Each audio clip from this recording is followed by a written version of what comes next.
आपण पाहतोय की एक इश्यू जिस तरह से केंद्र की सरकार महाराष्ट्र को तोड़ना चाहती है, ये बार बार स्पष्ट हुआ है। नरेंद्र मोदी की सरकार जो मुंबई को भी छीनना चाहती है, वो भी बार बार हमने देखा है। आपने देखा होगा कि कर्नाटक के मैटर में जो सीमावाद महाराष्ट्र का चल रहा है, उसमें जिस तरह से बोबई जो कर्नाटक के मुख्यमंत्री है, वो महाराष्ट्र के बारे में क्या क्या बोलते हैं, महाराष्ट्र के लोगों को जाने के लिए मना करते हैं, महाराष्ट्र के लोगों को, आम लोगों को तकलीफ दे रहे हैं। ये जिस तरह का व्यवहार महाराष्ट्र के साथ केंद्र की सरकार के इशारे पर जो कर्नाटक की सरकार कर रही है, उसका जवाब हम राज्य की सरकार से पूछेंगे। आप क्यों चुप बैठे हो? क्यों महाराष्ट्र पर अत्याचार अन्याय करने वाले कर्नाटक को जवाब क्यों नहीं देते? क्योंकि ये मामला कोर्ट में है।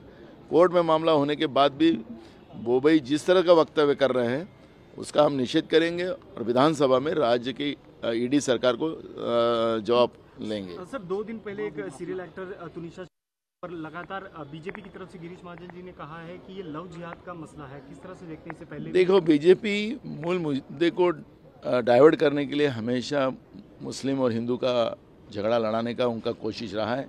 देश में अशांति बनाना उनका एक काम है, इसलिए बहुत ज़्यादा महत्व उनके इस स्टेटमेंट को मत दो। सर, गुजरात इलेक्शन को लेकर अमित शाह ने कहा है कि जिस तरह से गुजरात के जो परिणाम रहे हैं, वो 2024 के जो लोकसभा इलेक्शन आएंगे उसमें काफ़ी इम्पैक्ट करेगा। सर, देखो, आप जिस तरह से ये चुनाव गुजरात के हुए, कैसे बूथ कैप्चरिंग किए गए, उसके वीडियोस सामने आए।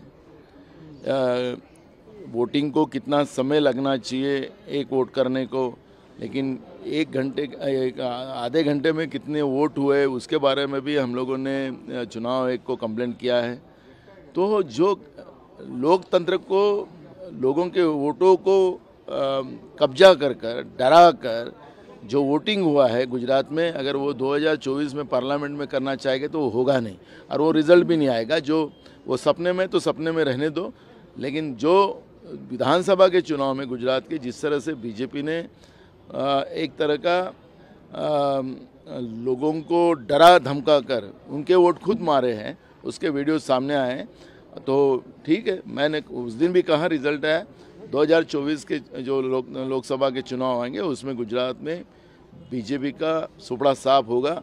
यही स्थिति गुजरात में आज भी है। सर, राहुल गांधी आज वाजपेयी जी के समाधि पर जाने वाले जो उनकी भारत जोड़ो यात्रा है, आज वहाँ पर वे नतमस्तक होने वाले हैं उस पर। और दूसरा, आपके जो राष्ट्रीय अध्यक्ष है, उनके साथ काम करने वाले गौरव गांधी ने वाजपेयी को अंग्रेजों का एजेंट बताया, अटल बिहारी वाजपेयी। देखो, 2 चीज़ें हैं।